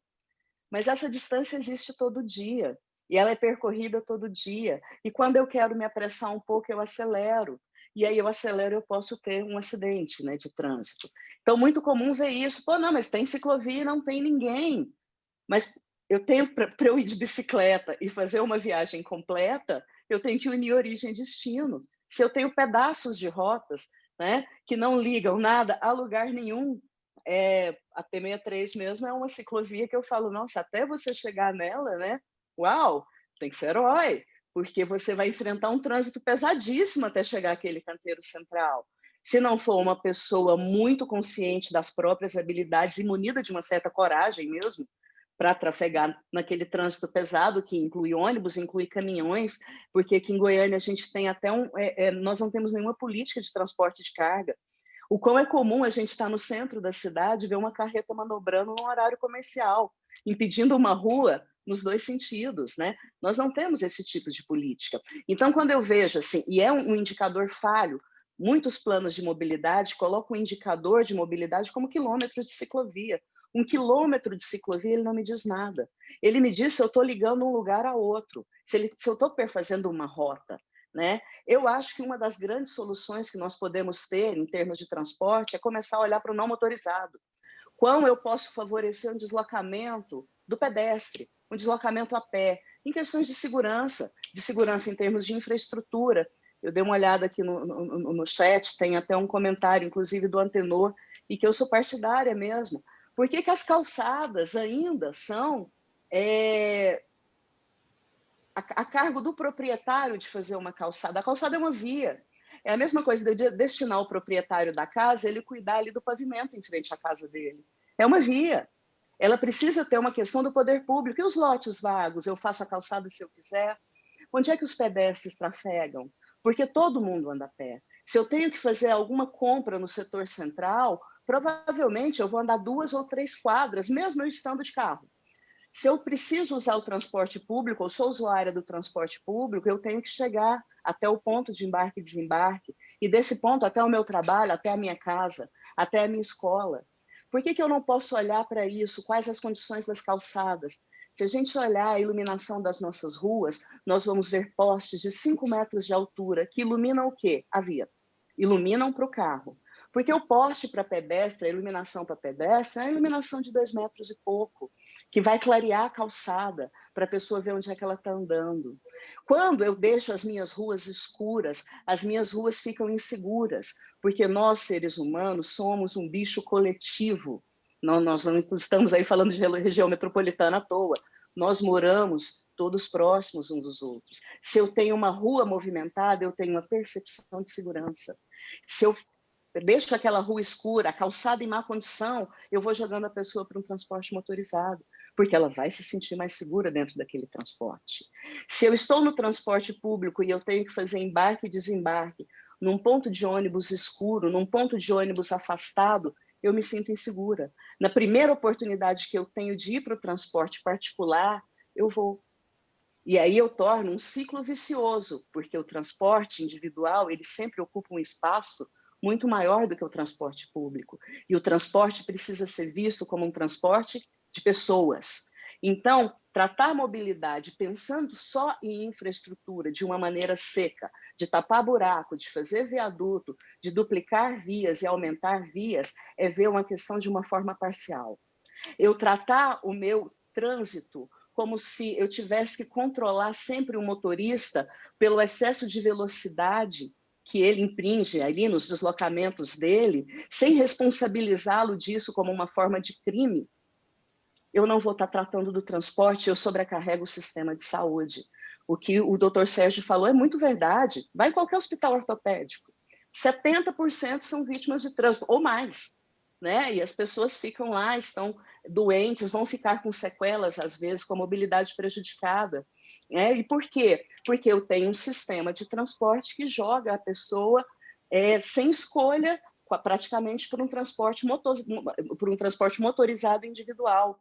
Então, nós precisamos que os nossos políticos tenham uma visão mais correta do que é a mobilidade de pessoas se deslocando, calçadas boas, ciclovias e ciclofaixas e ciclorotas implantadas, unindo origem e destino.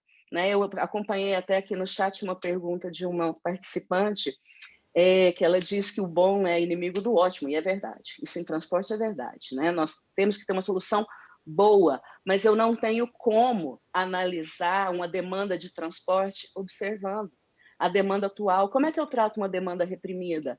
Será que eu não vejo um ciclista na ciclovia porque as pessoas não se sentem seguras de usar? Porque Amsterdã, né, que é um exemplo básico, e é uma cidade, né, plana também, nós também temos um relevo, não tanto quanto Amsterdã, né, mas praticamente plano. E eu vejo as pessoas se deslocando às 3 horas da manhã porque tem segurança para se deslocar de bicicleta, porque estão ali resguardadas de problemas de tráfego, porque não estão disputando a via com um veículo motorizado. Então, tudo isso tem que ser pensado. E com detalhe, nós não podemos inventar a roda já foi inventada. Não dá para inventar uma maneira de tratar uma demanda de transporte de Goiânia. A gente não vai conseguir inventar isso. O Antenor também falou aqui no chat, uma observação excelente, da cidade de Medellín, né? Uma cidade que, olha, na década de 90, estava destruída pela violência do tráfico, dos cartéis de drogas que existiam lá. E é um exemplo maravilhoso de como fazer as comunas, que são as regiões periféricas, incluir essas pessoas na mobilidade, com teleféricos, com escadas rolantes, olhando muito bem ali para o transporte não motorizado, para a integração do transporte público e por um pouco de redução mesmo no transporte privado e particular. Agora, querer a solução do transporte, onde todo mundo vai entrar no seu carro e se deslocar rápido, com mais de 50 mil habitantes, eu nunca vi. Não vai funcionar. Nós temos 2,5 milhões conurbados, né? Então o problema é muito maior. Professora, tem a outra pergunta também que eu acho que é interessante, que é sobre a tarifa, né? Existe candidato a prefeito propondo a redução da tarifa de R$ 4,30 para R$ 2,00. Se isso é viável, é possível. Inclusive, a questão específica da tarifa, o que a gente tem visto é que muita gente opta por, de repente, juntar 2 trabalhadores, 2, 3 pessoas e utilizarem o transporte por aplicativo, que fica o mesmo valor, ou até mais barato, do que pagar cada uma tarifa do transporte coletivo. Então, queria que a senhora comentasse isso. Nosso tempo está esgotado, mas eu acho que esse tema também é importante a respeito da tarifa. É claro, sim, Fabiana. A tarifa de transporte é uma coisa muito complicada de se analisar. Pelo seguinte, nosso transporte público ele funciona no regime de concessão. Então, ele é concedido a empresas privadas operar esse transporte público. O transporte tem custos. O transporte tem custos. Não dá para ter uma vara de condão mágica e falar eu vou reduzir a tarifa pela metade, sem explicar muito claramente quem é que vai pagar a outra metade da conta. Tá? É lógico que aí é uma área que eu não vou dominar, porque é mais do professor Sérgio Duarte, que é da economia mesmo, mas nós temos o transporte público, a incisão de impostos gigantesca, que encarece essa operação. Nós temos a falta de planejamento e ordenamento territorial, onde eu tenho vazios ali, onde o meu índice de passageiro por quilômetro fica mínimo. Então, para reduzir a tarifa, a proposta pode até ser boa, mas ela vai ser reduzida com subsídio. Quem é que vai pagar essa conta? Porque eu vejo muitos candidatos falando disso, a gente vê até de gratuidades, às vezes, nessa atual, né, desse pleito atual, eu ainda não vi nenhuma proposta dessa forma. Mas como é que eu vou oferecer um transporte de graça se ele tem custos? Né? Então, não é simples resolver, certo? Então, nós temos que olhar bem por que essa tarifa está ficando tão cara. Qual que é a porcentagem que eu pago de imposto para estar operando um transporte público? Será que dá para diminuir um pouquinho essa arrecadação? Qual que é o subsídio que às vezes o governo pode dar, sem ser aqueles subsídios populistas, igual existia ainda, colocando num eixo Anhanguera, que é um eixo troncal que leva milhões de pessoas, e ele tem condições de se pagar? Onde é que esse subsídio vai para aquelas linhas deficitárias? Porque o transporte é um direito do cidadão, garantido pela Constituição. Como é que eu vou ficar com aquela pessoa que está e mora afastado e que o ônibus passa perto da casa dela de hora em hora? Então, tudo isso tem que ser pensado. Essa ideia de reduzir tarifa como se fosse com uma varinha de condão, isso é complicadíssimo. A questão é outra, é muito mais complexa. Pode ser pensada? Pode. O transporte no Brasil é muito caro. É muito caro. É um peso gigantesco. O que você falou, Fabiana, é uma realidade. Dependendo do quão eu pago de tarifa de transporte, ou eu vou fazer uma vaquinha e dividir um transporte por aplicativo com os meus amigos, ou eu vou pagar a prestação da minha moto. Isso é um problema a ser resolvido, mas não é um problema simples. Primeiro eu tenho que ver na causa, por que faz essa tarifa ficar tão cara? Será que a gente precisa mesmo ficar naquela coisa antiga de colonialismo, falando que é um empresário que só quer o lucro?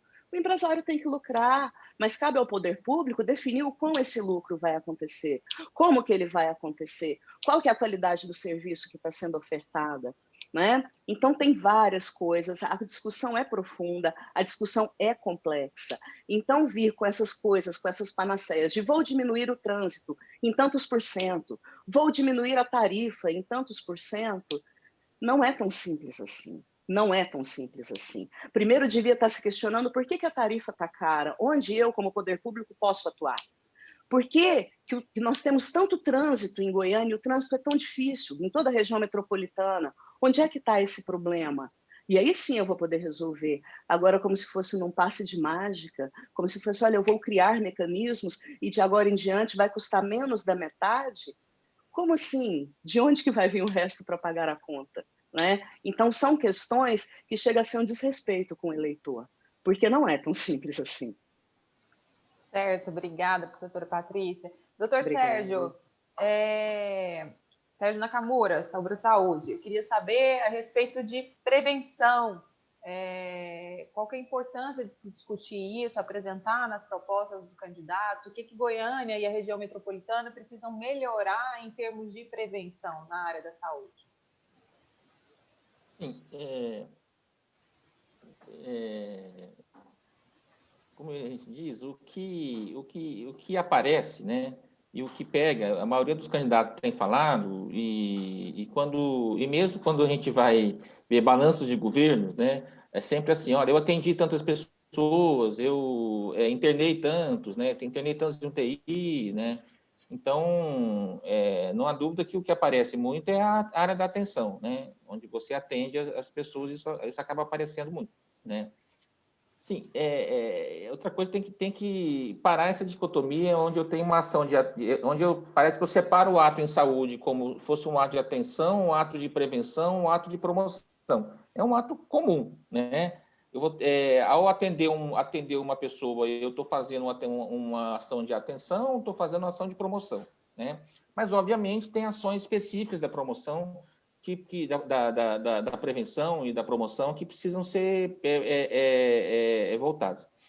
Primeira coisa, você precisa ter informação, né? Acho que é importante que cada prefeitura, a área de saúde talvez seja uma das áreas que mais tem dado consolidado, mais tem dado disponível para análise. Porém, do dado virar informação é um sofrimento, né? Desse dado que a gente tem aqui virar informação, às vezes custa para isso. Mas, como eu disse, assim, do que morrem as pessoas em Goiânia? Né? As pessoas morrem de cardiovascular, em primeira instância, neoplasia e causa externa. 2020 foi um ano atípico, né? As pessoas morreram de Covid, né? Então, 2020 foi um ano atípico, as pessoas, provavelmente, Covid vai ser a causa de maior óbito em Goiânia, vai ultrapassar é a primeira vez que uma patologia específica ultrapassa um conjunto de todas as patologias cardiovasculares que vai ter na primeira vez na história acho que, sei lá, do mundo que isso vai acontecer. Mas, tirando 2020 de lado, essas são as 3 principais causas de prevenção.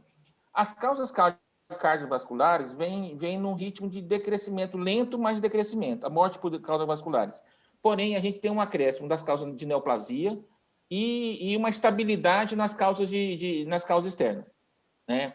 Então, obviamente, quando você pensa nisso, você pensa assim, então a gente está aumentando o volume de câncer de neoplasia na sociedade. Está aumentando mesmo, né? Obviamente, cidades maiores como Goiânia, a gente são polos de atração, né? E neoplasia é uma coisa que às vezes a pessoa muda para cá para tratar, então a mortalidade nos grandes centros que tem serviço oncológico é um pouco maior do que a média nacional, né? Mas a gente vem bem, então a gente tem claramente isso aqui. Se a gente não mexer, por exemplo, com o estilo de vida, né? Com a questão do estilo de vida, se não mexer com o hábito, né, é difícil mitigar, né? E isso eu estou falando tanto das causas cardiovasculares como das causas neoplásicas. A outra questão, eu preciso ter sistema de vigilância, né? Eu preciso ter sistema de vigilância, né? Que vigie aquele hipertenso que abandonou o tratamento, aquele diabético que abandonou o tratamento, aquele diabético que devia ter voltado no mês passado e não voltou. Eu preciso ter um sistema de vigilância que eu possa ir lá atrás e fazer, olha, por que você não voltou? Né? Você ainda tem remédio? Né? Então, precisa estar casado na área de atenção, ações de prevenção e promoção de vigilância. E aí não só das doenças infecciosas, mas das doenças não transmissíveis, né? E abordando uma série de outras questões. Essa questão do que eu já tinha falado, do acidente de trânsito, né? A gente tem em Goiânia um projeto que chama Viva no Trânsito, que meio que tem alguns anos tem tentando mapear os pontos quentes em Goiânia, né? Os pontos de maior óbito ou de maior número de acidentes, né? E a gente tenta uma integração com o SMT, com as secretarias de trânsito, com outras situações. Essa é uma outra que precisa continuar e precisa ser amplificado, né? A gente tem uma grande dificuldade, por exemplo, de ter a base da segurança, né? nós da saúde nós não conseguimos ter a base do corpo de bombeiro, do 190 para saber onde é que tem mais ocorrência de violência em Goiânia, né? Para a gente isso é importante, porque com base nisso eu consigo reposicionar as secretarias podiam reposicionar suas bases do SAMU, por exemplo, né? Se eu sei que lá numa região eu tenho mais ações, eu posso tentar reposicionar a base do SAMU. Ou mais do que isso, eu posso dizer assim, não, nessa região aqui, que eu tenho mais índice de violência, eu preciso fazer alguma ação específica ali, que a saúde possa ser, não só a saúde, mas a saúde possa ajudar, para poder interferir, né, nessa situação, né? Então, acho que a situação é a questão da atenção primária, né? Quando os candidatos falam em atenção primária, a grande maioria falam em ampliação. Olha, precisa ampliar o programa de saúde da família, né? E precisa mesmo, porque a gente tem, principalmente Goiânia, a gente tem uma cobertura de atenção primária que beira 60%, mas tem buraco no meio dessa cobertura. Ou seja, eu ainda tenho pobres, gente não SUS dependente que não tem acesso à atenção primária em Goiânia, Aparecida, em Senador Canedo. Tem alguns pontos disso, precisa ampliar mesmo. Mas mais do que isso, precisa mudar o jeito de fazer, precisa aumentar a qualidade da atenção, precisa aumentar a resolutividade. Por que as pessoas vão tanto no CAIS, na urgência do CAIS? Né? Porque eles não conseguem... E quando a gente pega os CIDs, a maioria dos CIDs, da Classificação Internacional de Doenças, que procuram a unidade básica, a urgência nossa, aí vem a questão, mas a maioria não devia estar aqui, devia estar na atenção primária. Tá, mas se ele chega na atenção primária e dá de porta com a cara na porta da atenção primária, como é que ele vai para um lugar que está aberto? Eu vou questionar uma mãe que tenta acessar uma unidade básica de saúde e não consegue, que ela vá para a urgência, ela vai para a urgência, né? E aí eu vou questionar que o lugar dela não é lá? O lugar dela é lá, é o que tem de porta aberta, né? Então, ela não está errada. Errado está o sistema de não permitir que essa patologia, apesar de não necessitar desse nível tecnológico, desse nível de atenção tecnológica, a pessoa está procurando lá porque não conseguiu resolutividade na sua atenção primária. Então, tão importante quanto ampliar é discutir resolutividade, né? Por que a atenção primária tem baixa resolutividade? Né? Por que as pessoas estão tão ali na urgência, sendo que, às vezes, eu posso resolver na atenção primária? Por que eu tenho baixa adesão em algumas patologias? Por que tem um monte de hipertenso que para de tomar remédio? Por que tem um monte de diabético que para de tomar remédio? Né? Por que tem um monte de gestante pré-natal que deveria estar fazendo 6 consultas, e não só 6 consultas de qualidade, e não consegue fazer, e não consegue fazer. E aí uma série de situações que a gente vem enfrentando. Acho que essa questão da prevenção é importante, integrado com um conjunto de ações que a saúde tem que fazer, e acho que a gente tem que qualificar o discurso da atenção primária, não só meramente, como se a gente, só o fato de pôr uma equipe de atenção da saúde da família no local resolvesse o problema. Sem dúvida nenhuma, melhora muito. Os dados que a gente tem no Brasil de ampliação da atenção primária mostram que quanto mais a gente amplia a atenção primária, mais melhora a qualidade de vida das pessoas. Mas precisa também mexer na qualidade e na resolutividade dessas equipes. Obrigada, doutor Sérgio. Então, agora, para encerrar, professor Sérgio, o senhor citou a questão do auxílio, né? O auxílio do governo federal, que ajudou um pouco aí a minimizar esse impacto da crise.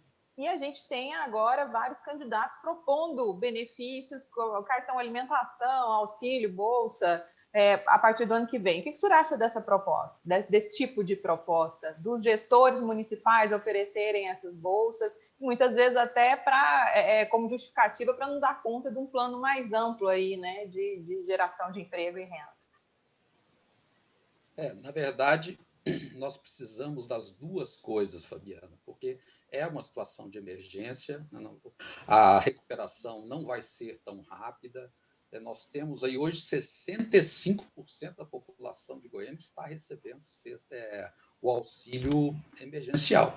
Quer dizer, isso vai ser encerrado em dezembro. Muitas das pequenas empresas e mesmo médias e grandes empresas que estão contando aí com os benefícios de, por exemplo, adiamento dos seus tributos ou de redução temporária de salários, tudo isso vai encerrar.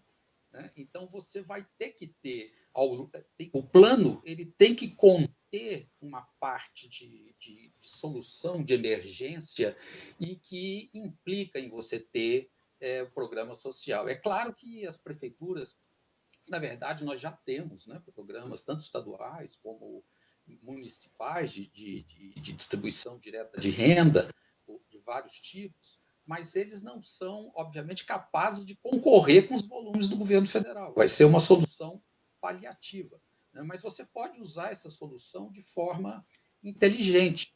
Nós temos uma experiência que está chamando muita atenção no Brasil hoje, que é a experiência de Maricá, no Rio de Janeiro, onde a prefeitura criou, juntamente com o seu programa de renda da prefeitura, de renda mínima, uma moeda local, né? Chama lá Munguba, a moeda local da cidade de Maricá. Mas hoje eles já têm mais de 6 mil comerciantes e empresários na cidade recebendo a Munguba. E isso movimentou, porque qual é a característica dessa moeda local? Você só pode gastar no comércio local. Né? Então, você, ao mesmo tempo que coloca a renda, você multiplica localmente essa renda, porque às vezes você dá a renda e ele vai comprar no supermercado grande multinacional. Né? Então, essa solução ela faz gerar o recurso, ela é bem-vinda. Agora, está longe de substituir um programa que seja um programa completo, né, que envolva os diversos setores. Eu esqueci até de mencionar aqui uma outra questão fundamental do potencial de Goiânia, que deve estar num plano como esse, que é a transformação da cidade numa cidade criativa. O Goiânia tem um grande potencial na área de cultura, de esporte, de lazer e, ao mesmo tempo, de turismo de negócios. Nós recebemos um volume importante de turismo de negócios. Então, a articulação entre essas atividades, você ter um planejamento que envolva, mais uma vez, toda a região metropolitana de Goiânia, né, onde você articule o turismo com as soluções culturais e de esporte, de lazer, a intensificação de festivais culturais, esportivos, gastronômicos. Nós temos que fazer com que a cidade e a região se torne referência em algumas coisas. Então, nós já somos, por exemplo, uma referência de cidade, de região arborizada, região verde, né? Região de boa qualidade de vida nesse aspecto. Então, atividades de cultura, lazer, esporte associada a essa visão é um outro elemento muito importante. Mas respondendo a sua pergunta, então, mais diretamente é isso. Você precisa ter a medida que seja paliativa, até porque as desigualdades sociais foram escancaradas pela crise do Covid-19. Nós vimos que o Covid atingiu fortemente, principalmente, a população mais pobre, a população que não teve como fazer isolamento social, enfrentando um sistema de transporte lotado, não pôde fazer trabalho remoto, né? E essa população ela foi a mais afetada e que vai ter mais dificuldade de reinserção nesse próximo momento. Então, as ações complementares de renda e ações que sejam de incentivar atividades criativas, inovadoras e que envolvam, né, inclusivas socialmente, fortemente geradoras de emprego e renda, ela tem que ser a base desse plano. Né? E você tinha comentado sobre a questão de propostas para industrialização aqui, de Goiânia, inclusive, né? A gente tem que levar em conta, mais uma vez, nós somos um aglomerado. Né? A própria legislação já definiu que a indústria na região, ela não deve crescer principalmente na cidade de Goiânia, né? Porque já não há mais espaço, há uma questão ambiental a ser considerada. Então, Goiânia, a indústria em Goiânia, principalmente a pequena e média indústria fortemente geradora de emprego, né? Confecções, móveis, essa pode ser estimulada, mas as empresas maiores, elas já vêm num processo de se colocar fora, e eu não considero correto você propor, num planejamento como esse, que se traga a indústria para dentro de Goiânia. Eu acho que não é a solução, é realmente mantê-la, né, e ter novos distritos, inclusive mantê-la na região metropolitana, naquilo que eu disse, um planejamento para distribuir melhor as atividades, né? Isso vai depender, portanto, de uma solução coordenada. Nós não podemos ter uma região metropolitana do tamanho de Goiânia sem gestão coletiva, planejada conjunta. Isso não faz o menor sentido, é um completo absurdo, né? Foi criada a região metropolitana desde o final de 99, nós não conseguimos sequer instalar corretamente um conselho. Quer dizer, a única coisa que funciona em termos de região metropolitana é o transporte coletivo, né? Que, felizmente, por uma exigência, ele acabou sendo, de fato, estabelecido regionalmente.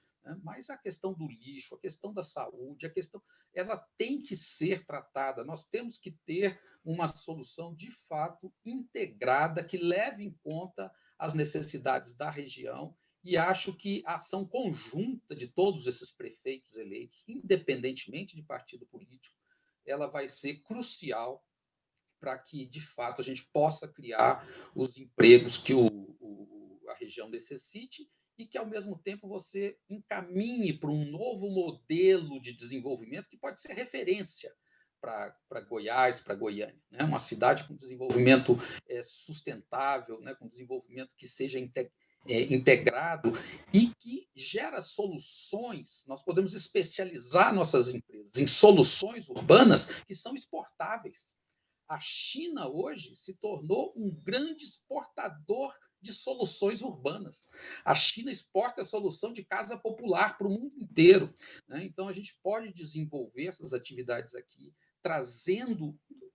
utilizando o que a gente já tem, criando esse esquema circular de garantir as compras localmente e preparando as nossas empresas para exportar para o resto do Brasil e até para fora do Brasil soluções, né? Uma economia baseada nas suas necessidades, usando o nosso potencial.